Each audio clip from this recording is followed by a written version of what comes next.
After taking this photo, he pushed his pregnant wife off the cliff, but a year later he would deeply regret it. Frank was on vacation with his wife Melissa, who was 7 months pregnant. The man suggested a hike to his wife, but what Melissa didn't know was that this walk would turn into a tragedy. The future mother was afraid of heights, so when her husband suggested climbing to the top of the cliff, she reluctantly agreed. Once they reached the summit, the view before their eyes was breathtaking for over 30 minutes.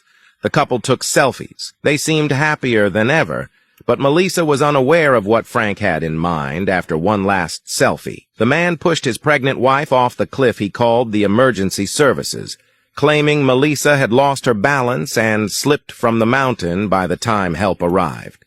It was already too late.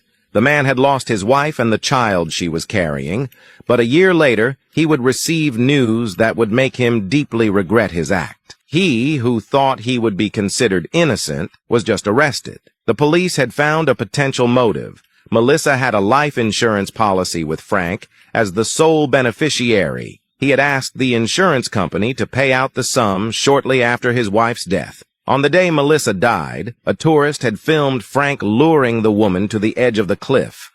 He thought the man's behavior was suspicious with all this evidence. Frank, who thought he had gotten away with his crime, was detained for the murder of his wife.